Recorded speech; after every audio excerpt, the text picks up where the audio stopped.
आज हम बात करेंगे एक बहुत ही पावरफुल इन्वेस्टमेंट टूल की, डायनामिक एसेट एलोकेशन फंड्स। हर इन्वेस्टर के मन में यही सवाल होता है, और सच तो ये है कि मार्केट को टाइम करना लगभग नामुमकिन है। डर और लालच में अक्सर लोग महंगा खरीदते हैं और सस्ता बेच देते हैं। कैसा हो अगर कोई फंड खुद फैसला ले? इन्हें बैलेंस्ड एडवांटेज फंड्स भी कहते हैं। ये एक फिक्स्ड मॉडल पर चलकर रिस्क और रिटर्न को मैनेज करते हैं। इनका मॉडल सीधा है, जब बाजार महंगा हो इक्विटी घटा दो, और जब बाजार सस्ता हो तो इक्विटी बढ़ा दो। इसका सबसे बड़ा फायदा है ऑटोमेटिक प्रॉफिट बुकिंग, जिससे पोर्टफोलियो में उतार चढ़ाव कम हो जाता है। इसे ठीक से समझने के लिए चलिए 3 बड़े फंड्स को देखते हैं। हर एक का अंदाज बिल्कुल अलग है। HDFC इस कैटेगरी का किंग है। इसका स्टाइल अग्रेसिव है, जो ज्यादातर इक्विटी में ही पैसा रखता है।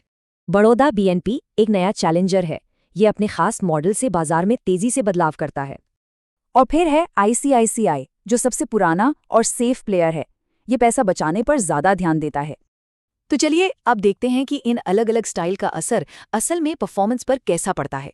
बड़ौदा का टैक्टिकल मॉडल हाल में काफी चला है, जैसा कि इसके 1 साल के रिटर्न में साफ दिखता है। लेकिन लंबी अवधि में देखें तो HDFC का अग्रेसिव अंदाज काम आया है, और उसका CAGR सबसे ज्यादा रहा है। HDFC का साइज देखिए, इसका AUM इसे अपनी कैटेगरी का लीडर बनाता है। ICICI का टोटल एक्सपेंस रेशियो यानी TER थोड़ा ज्यादा है। ये फंड को मैनेज करने का खर्चा होता है। और यही ICICI की सबसे बड़ी ताकत है। इसका स्टैंडर्ड डेविएशन सबसे कम है, मतलब ये सबसे स्थिर है। इस टेबल में प्रदर्शन, लागत और जोखिम सब एक साथ देख सकते हैं। HDFC का रिस्क सबसे ज्यादा है, तो यहाँ सीधा सा हिसाब है। HDFC का फोकस है ज्यादा रिटर्न पर, तो ICICI का फोकस है कैपिटल बचाने पर। अच्छा, अब टैक्स की बात भी समझ लेते हैं।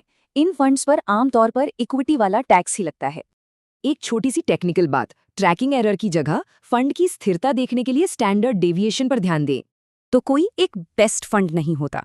सही चुनाव हमेशा इन्वेस्टमेंट के लक्ष्य पर ही निर्भर करता है। तो सवाल यही है कि आज के बाजार में एक पोर्टफोलियो को असल में क्या चाहिए, रफ्तार या सुरक्षा?